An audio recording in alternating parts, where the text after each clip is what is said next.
Slang, idioms, jargon, the words we choose to hurl at each other's faces are just as much of a cultural fingerprint as the clothes we wear or the games we play. This one's my favorite. We've all had that one friend who orders at Mexican restaurants like, yes, I'll have the enchilada y burrito con pollo, por favor. So you call them a Kirby sucking club penguin iPad kid. Or something along those lines. But what if you're growing tired of the same old curses, slurs, and TikTok brain rot and crave a more refined lexicon to voraciously vivify vexatiously vulgar tongues? Well, worry not, my chitty-faced chuckaboos, for in today's Circumbendibus, I'm gonna fill that knowledge box with enough slang, slurs, and silly syllables to spifflicate and higgledy-piggledy clapperclaw some bottle-headed addlepates.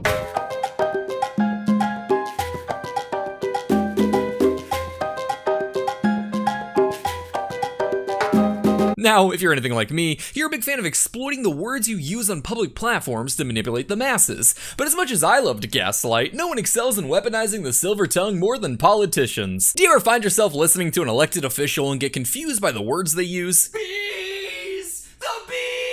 I wonder what he means by that. Well, luckily for you, understanding the bias and reliability in the words used by important people has never been easier than with Ground News. Ground News is a website and app designed to give you an easier way to read the news. They gather related articles from around the world in one place, and every story comes with a visual breakdown of the political bias, factuality, and ownership to show how different outlets cover the same story, all with ratings backed by 3 independent organizations. For example, take the recent FBI report that showed violent crime has dropped in the United States. Ground News found 160 sources covering the story, mostly from the center. Scrolling through the articles, we can see how the left-leaning sources highlight the drop in crime despite rhetoric from Republicans. Meanwhile, right-leaning sources tend to downplay the findings by shifting the focus and distracting from the overall national trend. Ground News also has a great blind spot feature that shows stories underreported by the left or right. For example, right-leaning viewers would have missed this totally sick story on how octopuses and fish hunt together on joint expeditions. With how much media literacy is dying in our TikTok world, I find Ground News to be an excellent source and shedding light on the latest and greatest developments. Best of all, we're offering all our viewers 40% off their Vanish subscription, which is what I use to get unlimited access to all their amazing features. To get 40% off your subscription, go to ground.news/BlueJay or scan the QR code to subscribe today. Thank you, Ground News, for sponsoring the video. In today's digital age, language flows more readily throughout the cultures of the world than ever before, and while that should mean we've achieved incredible levels of information availability, education, and human connection, what it really means is that there's just that many more people you need to shit talk in in-game lobbies. With the comfort of anonymity granted to us by our favorite little TikTok bricks, comment sections and threads across the internet have evolved into a constant battle of wits. And while many think they could just steal quotes from obscure indie films like The Princess Bride or V for Vendetta and call it a day, a true master of the silver tongue must engage in more rigorous and refined study to fully weaponize a keen intellect. I'm talking, of course, about Fight Club, but in all seriousness, to really level up your yapping abilities, we're going to whip out the history books to study the wise words of our ancestors. The non-racist ones, at least. And to help stencil your name onto the list of eccentric conversationalists and or an FBI watch list, I've taken it upon myself to analyze the mountain of obsolete slang and idioms to condense it down to some that I think truly shine. So, naturally, 95% of it comes from poor 18th century British people. And speaking of, what better way to learn the words of yesteryear than a little bit of immersion therapy? Let's say you're walking down the streets of downtown Atlanta after a long night of drinking when you hear rustling coming from the alley beside you. You let out a sigh as you get ready to hand over your decoy phone and wallet because it's Atlanta when you see a magical gnome waddle out of the shadows and introduce himself as Dasher in an adorable French accent. Brimming with glee, you bend over to hear his words of wisdom when, you forgot one crucial detail. You're still in Atlanta, and the gnome probably flips out a switchblade and stabs you in the liver, casting a spell that sends you back in time to 18th century England, but only after magically draining your 401k. After coming to, you find yourself lying in the dirt of a London dockyard, bleeding profusely from the gut. But hey, you're in Georgian London now. Having an open wound is pretty much par for the course here. Luckily for you, you catch the eye of a sweet-looking older lady who rushes up and asks you what happened. Now, given the crazy fiasco you just went through, you might say, after a bender, this Frenchified Dasher Watcher took a flourish with their magical gnome tool and tried to ice me after casting up my accounts. You then watch as her amiable face turns to one of terror as she gasps and responds, "An arborvitae?" Now, you're not quite sure what she means, but noting that horrified look on her face and the magical sounding words she used, you assume she's heard tales of these fantasy gnome scenarios before, and respond with, "That's right." The old lady's eyes then widen even more before she quickly scurries off, leading you to believe that she's finding you some help. Now that you're waiting here wondering just how many pints of blood the human body has, and whether or not you actually saw a gnome or just Danny DeVito, it's the perfect time to let you know that the lingo of the past doesn't perfectly align with the definitions of today. So even though you thought you were able to convey the mythical quackery you just experienced, what you actually said was, you paid a sixpence to a flashy hooker with venereal disease for a quickie who turned out to have magical male genitalia and attempted to fart on you after you vomited. To which, in shock, the lady asked to clarify, "A penis?" To which you said, "That's right." So you shouldn't be too surprised when you see the old lady return with a group of big, strong, angry men with sticks. This situation is what we'd refer to as an uh-oh spaghettios, or as these people would say, a cocafuego, or as your mom would say, a Tuesday night. Sobbing more tears than Kanye's PR manager, you skedaddle skedoodle before you're made a fool when you lock eyes onto a tavern and figure, hey, if you're gonna be wounded, might as well self-medicate. But before you could partake in the most classic of British pastimes, you bump into a large mustachioed man. "Top of the morning, son. Now, I see what you're off to, but before you go looking for hot seas getting a hickey, how about you reach for me bag o' mystery?" What's in there? Oh, I think you know, son. Come now, grab me sausage before you get clammed. Whoa, calm down there, Eddie. This adorable little Eggman doppelganger isn't soliciting a handy on the threat of death. Clammed is actually slang for starved in these parts. He just doesn't want you to go hungry. But heart's ease and getting a hickey? Merely gin and getting tipsy, Eddie. And you better get used to the alcohol slang, as being a Brit in the 1700s, free time activities were pretty much limited to either go drink or go die, with true gamers shooting for a combination of the two. So what this gentleman really said was, before you go get tipsy off some gin, how about you buy a sausage? As a bag o' mystery was a rather whimsical way of pointing out how not even God knows what's stuffed into these intestine-lined sacks of flesh. Popularized in the 1850s, which I know we're currently in the 1700s, but this is my video, so you can all go eat a bag of arborvitaes, this is exactly the kind of phrase I'd like to see make a comeback today, regardless of any potential problems it might pose. Just tap that card here and your signature. Fortuitous! 2 bags of mystery, my good sirs. Ah, what the?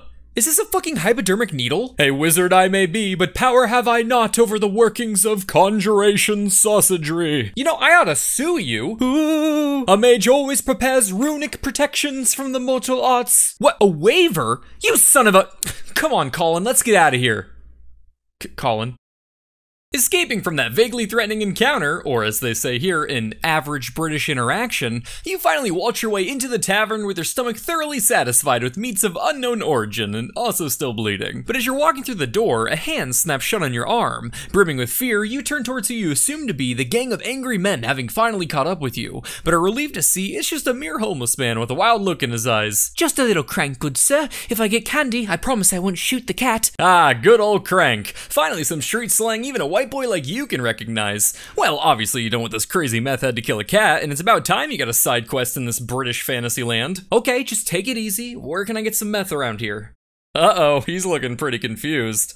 Great, what did he actually say? I'm glad you asked. The term crank is a fascinating example of a word that has independently derived multiple slang definitions over the course of history, similar to how a minor fling is not only slang for a short-term casual relationship, but can also refer to Dr. Disrespect. While you and I today know crank as those funny little rocks we're pretty sure Aaron Rodgers smokes, in this time it was slang for gin and water. So what he actually said was, "Just a little gin and water, good sir. If I get drunk, I promise I won't throw up." This guy's not a homeless tweaker, Eddie. He's just British. Alright, I'll get you some gin. I'll give you some spanks. What? He'll give you some money. God damn it. As you're finally able to breach the entrance of the pub, you're met with quite the exquisite sight. This place is different from the modern day American bars that you're accustomed to, where you sit down at a sticky table next to that alcoholic that keeps saying, "Haha, must be a hole at the bottom of my glass," before grabbing his keys, and scour the menu for a drink that doesn't taste like straight piss, but isn't too tasty that your immature friend from high school calls you gay, all while seeing how many alcoholics you can convince or find the drive home for a taste of power, and listening to the bar's playlist of Journey and or the Black Keys and literally nothing else.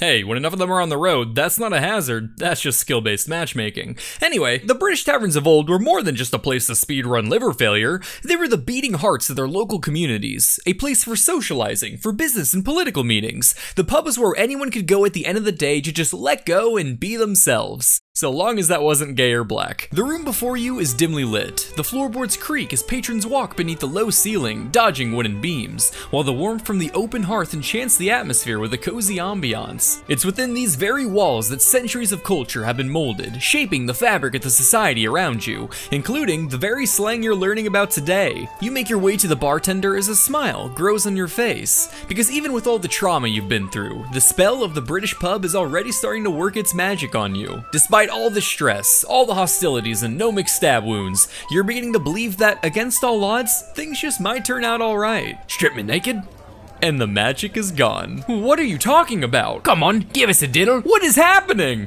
Just 2 more slang phrases for Jin. Again, I can't stress this enough, there really wasn't much else to do. Oh, right, to strip you nakeds? You'll do what to me now? Wrong pronoun, wrong pronoun. Strip me nakeds. To go, please?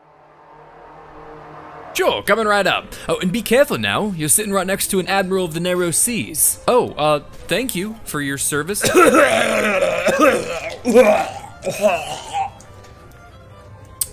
was slang, wasn't it? For a drunk who vomits into someone's lap, yes. Don't worry, lad. Voice Admiral of the Narrow Seas here to help clean you right up.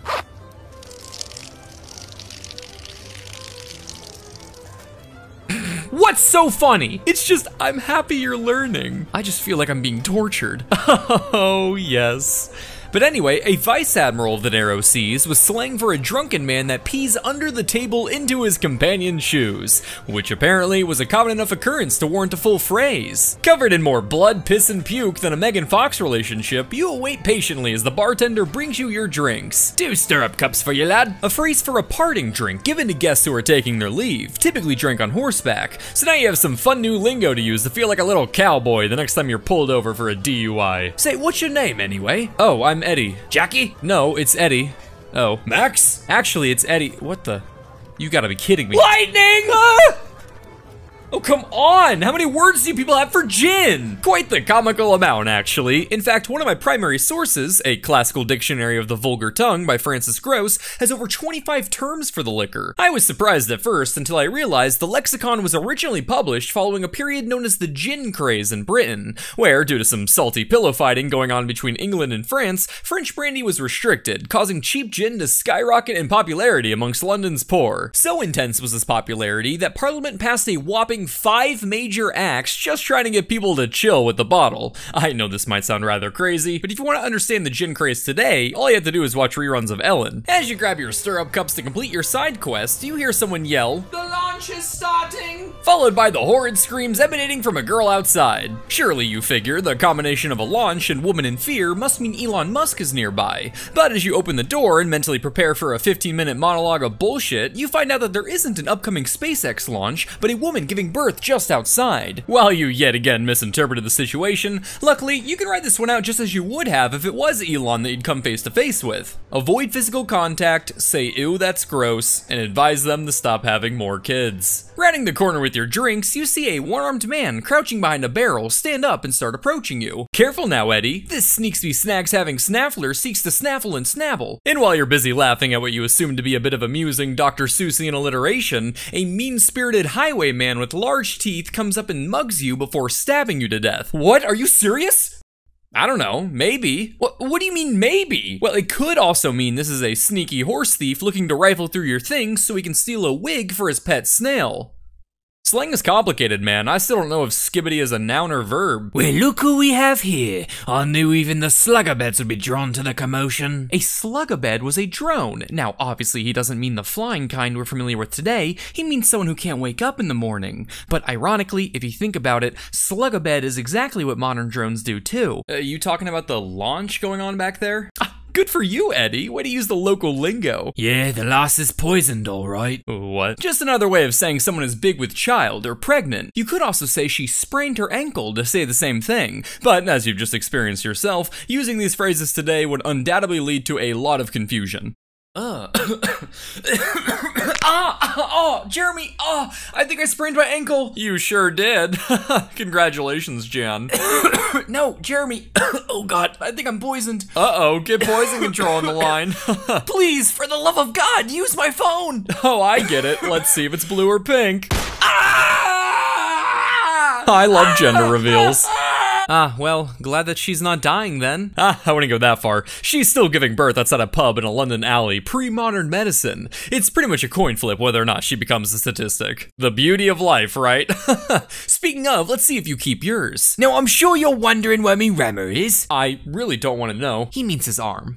Would I have ye know I lost it fighting off a 30-foot sea lawyer with me bare hands in the middle of the blind man's holiday, and I took way more from that bloody beast than he got from me. Two excellent 18th century phrases, Eddie. A blind man's holiday is slang for the night or darkness, while a sea lawyer, as you may have guessed, is jargon for a shark. One of my favorite slangs, but also quite ridiculous, as none of these guys are smart enough to pass the bar. That's right, so don't mess with me, son. I'm a bottom. I really didn't need to know that. Not what you're thinking, Eddie. Amongst bruisers, a bottom is a hardy fellow who can take a good beating. So I guess in a way, it is what you're thinking. All right, what do you want? I'll be a sneaksby snags having snaffler. Yeah, I got that part, so which is it? Are you killing me or looking for a snail wig? Preferably a nice powdered one with the little ponytails. I don't have any wigs. Oh. Well, we'll be taking your shoes then. Fine. And do you have any tape? What, was that even invented? Surviving that snaffler encounter, you continue your journey to deliver your gin as you acquire yet more open wounds from shards of glass in your newly barefoot grippers. But not to worry, these cobblestones are covered in piss that's at least 20% ethanol, so the only thing you're going to be infected with is shame. As you finally approach him, the wild-eyed alcoholic shoots to his feet, shaking more than an angry dad with Parkinson's. Bloody hell! You really milked the pigeon with this one. I assure you I did no such thing. To milk the pigeon just means to endeavor at impossibilities. He's saying you really pulled off something challenging. Oh, yeah, really had to slurp the pigeon milk to get this. Not really the way it's used, but I like the spirit. You're a bit of a clunch. I like that. Listen, Colt, what say you and me go around back and suck the monkey till we're shitting through our teeth? Whoa, alright buddy, I knew people were weird, but this is getting like VR chat weird. Fret not, Eddie. Remember the rule of thumb when talking to the English. When in doubt, they're talking about alcohol. To suck the monkey was actually the practice of secretly sucking liquor out of a cask or barrel with a straw, an activity so comically stupid that calling it something you could mistake for a Zootopia fanfic was considered appropriate. And while the Brits may have reached Looney Tunes levels of alcoholic wackiness, the same couldn't be said for their bodily resilience, as newspapers reported numerous cases of people dying from this stunt. I would say that'd be a hilarious thing to see written on a tombstone, but anyone slurping an 8,747 ounce big gulp of ethanol probably doesn't have the kind of support structure that'd care about a proper burial. So, Eddie, what this guy actually said was, you're a bit of an awkward fellow. Listen, man, how about we both go suck liquor from caskets with straws until we puke out of our mouths? I think I'll actually pass this time. No worries. How about we go fist the cow instead? Great, what's this? Chug cow milk mixed with gin or something? Oh no, that's not an idiom.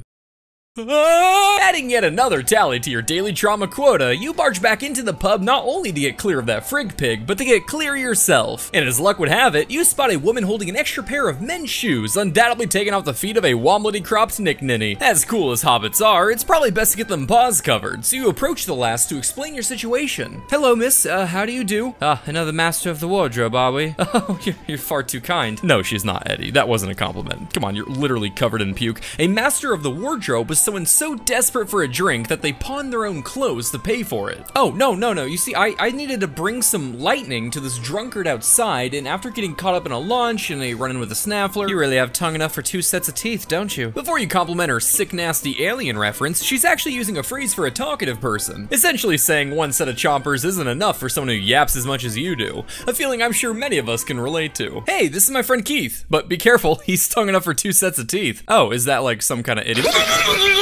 Tongue could also be used in a quirky response to someone asking how old you were. Hey, this is my friend Kevin here. He's the senior manager at my hedge fund. Oh, nice to meet you. That's really impressive. How old are you? As old as my tongue and a little older than my teeth. What does that even mean? There were actually quite the plethora of phrases to describe a talkative person. For example, you also had the term prattle basket. Just a random basket. So essentially, at the end of the day, Eddie, this lady is asking you to wrap it up. Right, I was just hoping to take your kicks. Uh-oh. While you've been doing your best to adapt to the contemporary slang, you inadvertently injected some of your modern tongue as well. So you didn't actually ask her for her extra pair of shoes, you asked the lady for her breeches. Oi, I'll give you a kick in the guts. Gah! Oh hey, what do you know? He's just talking about gin. You're not mad? Gods no. Every bloke in town's had a wild night with that one. She's one of my cousins. Psst, that's just slang for harlot or prostitute, so she's not literally his cousin. I think.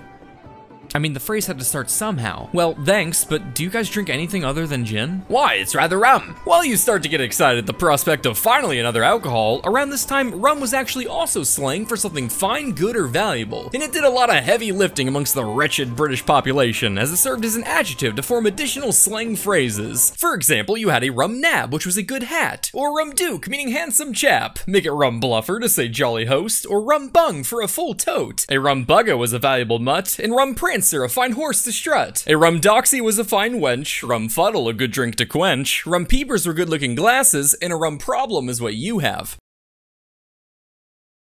Finishing your kick in the guts, you head to the bartender to freshen up your glass. You make a rum fuddle, my good man. I'll take another crank. Oh, you're pissing down me back. Another crank coming right up. I'm really hoping that just means I flattered him. Right on the money, Eddie. I'm getting the hang of this. There you go. Careful when quack swagging being off and off.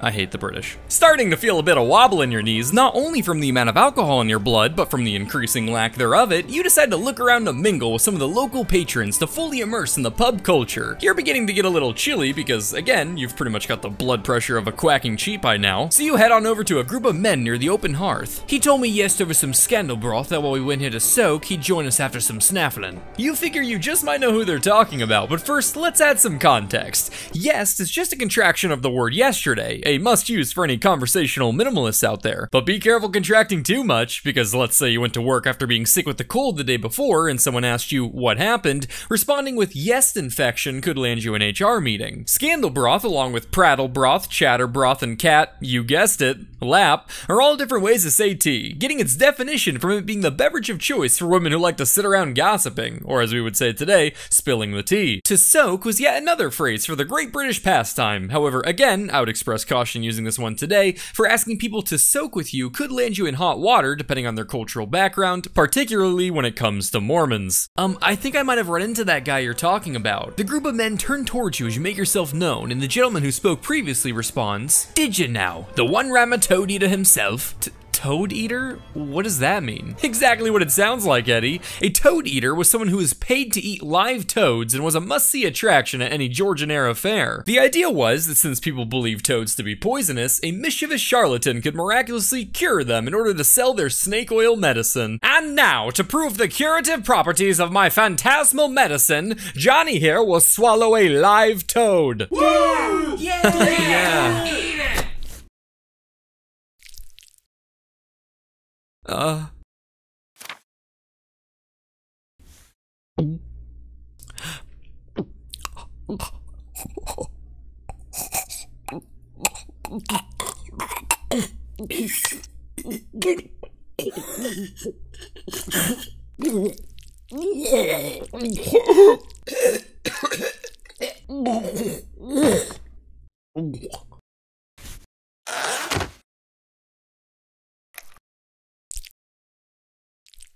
That's for my wife, you son of a bitch.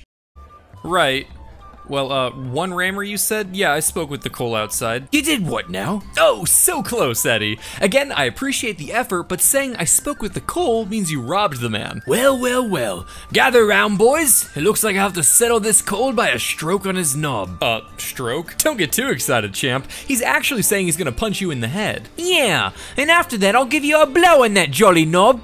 What is happening? Once more, just saying he's gonna beat your head in. Again, crucial not to misread here, as ideally we want to minimize your inevitable CTE. All three of us have a pull on that noddle of yours. I'll mill that canister so good you won't be able to walk in the morning. Okay, these guys have to be hearing themselves. To have a pull means to have the advantage on something. He's essentially saying, by outnumbering you, clobbering your head in will be a piece of cake. So, in summary, now is an excellent time to start running. Crossing sticky floors, waving bye to whores, and sprinting out the doors, you're once again weaving your way through the London slums. Running through all these streets and alleys, you're really starting to get to see the full glory of the great power that was 18th century England. So as you approach the top of a hill, you figure now would be an excellent time to take in the first-hand views of Georgian London. Let's take a look. Ah, what beauty. This magnificent architecture is what they refer to as the Industrial Revolution, or as we say today, an animation time saver. Rounding a corner, you finally catch some luck as you run into a constable. Oh, thank God. Sir, I'd like to make a report. I'm being chased down by some men from a pub back there, and I really had to heave my way out of there. Heave, you say?